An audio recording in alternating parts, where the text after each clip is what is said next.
Hi dears, welcome back to our YouTube channel. So ഇന്ന് നമ്മളെല്ലാവരും കൂടി എങ്ങോട്ടാണ് പോകുന്നതെന്ന് വെച്ചാൽ എടപ്പാൾക്കാണ് കേട്ടോ. എടപ്പാൾ നെസ്റ്റോ ഹൈപ്പർ മാർക്കറ്റിൽ ഇപ്പോൾ ഓഫർ സെയിൽ നടക്കുന്നുണ്ട്.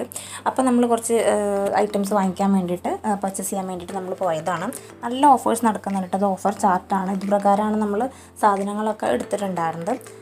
പിന്നെ എൻ്റെ മെയിൻ പരിപാടി എന്ന് വെച്ചിട്ടുണ്ടെങ്കിൽ ഇതായിരുന്നു. ആമി ഉറങ്ങിയിട്ടുണ്ടായിരുന്നു, ബസ്സിൽ കിടന്ന് ഉറങ്ങി. അപ്പോൾ അവളെ ഞാൻ എടുത്തുകൊണ്ട് നടക്കലായിരുന്നു എൻ്റെ മെയിൻ പരിപാടി. ചേച്ചിയും അമ്മയും കൂടിയിട്ടായിരുന്നു ബാക്കി സാധനങ്ങളൊക്കെ എടുത്തിട്ടുണ്ടായിരുന്നത്. ഈ സെക്ഷനാണ് എൻ്റെ ഫേവറേറ്റ് ആയിട്ടുള്ള സെക്ഷനായിട്ട് എനിക്ക് തോന്നിയത്. കാരണം ഫേസ് വാഷിനും സൺസ്ക്രീനും അങ്ങനെ ഒരുപാട് ഐറ്റംസിനും ഭയങ്കര അഫോർഡബിൾ പ്രൈസാണ് ഇപ്പോൾ ഓഫറിൽ ഇട്ടിരിക്കുന്നത്. അപ്പോൾ നമ്മൾ ലാക്ടോ കലാമിൻ്റെ 2 ഫേസ് വാഷും ബയോടെക്കിൻ്റെ ഫ്രൂട്ട്സിൻ്റെ ഒരു ഫേസ് വാഷും വാങ്ങിച്ചിട്ടുണ്ടായിരുന്നു കേട്ടോ. ബാക്കി എന്തൊക്കെ കുറച്ച് സാധനങ്ങൾ വാങ്ങിച്ചിട്ടുണ്ടായിരുന്നു, പക്ഷേ അതൊന്നും എനിക്ക് ഓർമ്മയില്ല. ഈ സാധനങ്ങളാണ് എൻ്റെ ഫേവറേറ്റ് ആയിട്ടുണ്ടായിരുന്നത്, അതുകൊണ്ട് എനിക്കത് നല്ല ഓർമ്മയുണ്ട്. ബാക്കി ഇതാ നമ്മൾ ബില്ല് ചെയ്തുകൊണ്ടിരിക്കുകയാണ്. പിന്നെ ഇതൊക്കെ ആയിരുന്നു ആമയുടെ മെയിൻ പരിപാടികൾ കേട്ടോ. അതിനുശേഷം നമ്മൾ താഴെ കുറച്ച് നേരം റെസ്റ്റ് ചെയ്ത് പിന്നെ നമ്മൾ വേറൊരു സ്ഥലത്ത്